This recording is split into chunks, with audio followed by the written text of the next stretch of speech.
मंडळी, आज आपण एक हेल्दी सॅलडची रेसिपी बघणार आहोत. गॅसचा वापर न करता, तेलाचा वापर न करता केलेलं हे सलाड खूपच पौष्टिक आहे. मस्त रंगबिरंगी असं हे सॅलड तयार होतं. भरपूर व्हिटॅमिन, फायबर, कॅल्शियम, प्रोटीन असलेलं हे रंगबिरंगी सलाड तुम्ही एकतर बाउलभर नाश्ता म्हणून खाऊ शकता किंवा जेवणाबरोबर घेऊ शकता.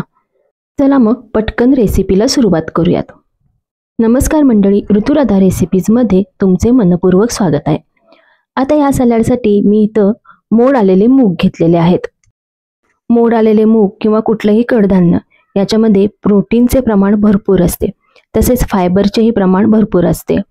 आता यामध्ये मी बारीक चिरलेली काकडी घातलेली आहे. काकडी स्वच्छ धुवून त्याची सालं काढून त्याचे बारीक काप केलेले आहेत. काकडीमध्ये पाण्याचे प्रमाण जास्त असल्यामुळे आपल्याला हायड्रेट ठेवायला मदत होते. तसंच मी गाजर साल काढून बारीक चिरून घेतलेला आहे. गाजरामध्ये सुद्धा भरपूर व्हिटॅमिन आणि फायबर असतात. आता इथं वाफवलेले कॉर्न घेतलेले आहेत. ह्याच्यामध्ये सुद्धा भरपूर फायबर असते. जसे कॉर्न आपण वाफवून घेतलेत ना, तसंच तुम्ही मूग आणि गाजर सुद्धा वाफवून घेऊ शकता.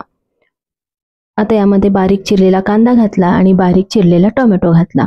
टोमॅटोमध्ये सुद्धा व्हिटॅमिन सी, ए आणि कॅल्शियम याचे प्रमाण भरपूर असते.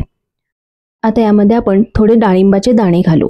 रसरशीत असे डाळिंबाचे दाणे दाताखाली आले की खूप छान लागतात. आता यामध्ये तुम्ही भाज्याचे प्रमाण तुमच्या आवडीनुसार कमी जास्त करू शकता. आता आपण हे व्यवस्थित मिक्स करून घेऊ. मस्त रंगीबिरंगी असे आपलं सॅलड तयार होणार आहे. आता तुम्हाला जर कच्चे मूग किंवा कच्चं गाजर खायला आवडत नसेल तर तुम्ही एक वाफ देऊन शिजवून घेऊ शकता. आता यामध्ये आपण चवीनुसार मीठ घातले, थोडीशी साखर घातलेली आहे. आता यात आपण मिरेपूड घालू. साधारण अर्धा छोटा चमचा मिरेपूड घातली किंवा मिरेपूड क्रश करून तुम्ही घातली तरी चालेल. आता यात थोडीशी जिरेपूड घातली. जिरे भाजून त्याची पूड करून घातली की खूप छान वास येतो. आणि चटपटीतपणा येण्यासाठी एक अर्धा चमचा लिंबाचा रस घातलेला आहे. आता सर्व मिश्रण आपण व्यवस्थित मिक्स करून घेऊया.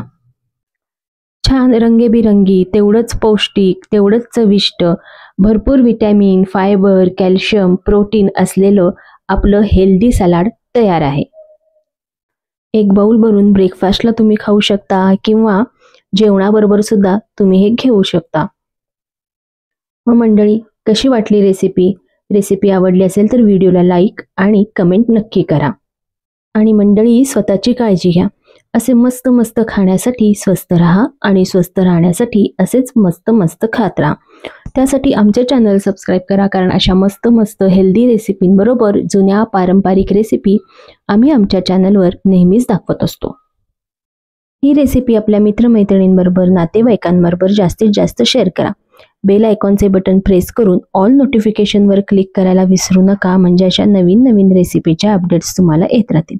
आणि ही रेसिपी शेवटपर्यंत बघितल्याबद्दल धन्यवाद.